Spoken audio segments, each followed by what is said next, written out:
Hi! Hello! ఇది ఒక అర్థవంతమైన చేప కథ. దీంట్లో మన ప్రభువైన యేసుక్రీస్తు వారు చెప్పే గొప్ప పరమార్థం ఉంది. అందరూ గ్రహించవలసిందిగా కోరుచున్నాం. ఒక చేరు ఉంది. అందులో చాలా చేపలున్నాయి. అక్కడ ఫిషర్మెన్ కూడా ఉన్నాడు. ప్రతిరోజు ఆ జాలరి చేపలను పట్టి తన బుట్టలో వేసుకొని ఇంటికి తీసుకుని వెళ్ళేవాడు. అయితే ఎక్కడి నుండి వచ్చిందో ఒక చేప మిగతా చేపలతో ఇలా అన్నది. ఆ మెరిసే ఎరను తినవద్దు, అది ఒక మోసం. నువ్వు తింటే జాలరి దారం లాగి నిన్ను బుట్టలో వేస్తాడు. మత్స్యకారుడు మనల్ని పట్టుకుంటాడు, బండ దగ్గరికి లాగుతాడు మరియు పూర్తిగా రుద్దుతాడు.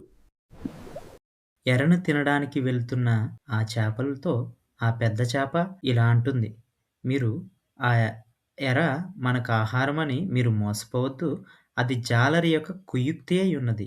జాలరి దారం వేసి దారమునకు గాలం పెట్టి గాలం యొక్క ముళ్ళు కనబడకుండా ఒక ఎరను పెడతాడు. అది మనం తిన్న వెంటనే లాగి తన బుట్టలో వేసుకుని ఇంటికి తీసుకొని వెళ్తాడు. అప్పుడు మనల్ని బండకేసి బాగా తోమి ముక్కలుగా కోసి ఒక గిన్నెలో వేసుకొని ఉప్పు కారం వేసి కింద మంట పెట్టి వండుకుని తినేస్తాడు. వాడు మనల్ని ముక్కలుగా నరికి కారం మసాలాలేస్తాడు. తరువాత వండి తినేస్తాడా?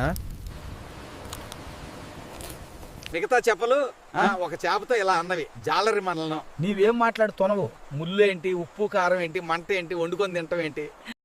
చూశారు కదండి, మోసపోవడానికి సిద్ధంగా ఉన్న ఆ చేపలు ఎంత చెప్పినప్పటికీ కూడా వాస్తవాలను అంగీకరించపోగా చాలా నష్టపోయినాయి. అయితే ఈ కథలోని నీతి పరమార్థం ఏమంటే, ఈ భూమి మీద కూడా మనకు తెలియని అనేక విషయాలను మన ప్రభువైన యేసుక్రీస్తు వారు తీసుకుని వచ్చారు. ఆయన చెప్పిన ప్రతీదీ వాస్తవమే.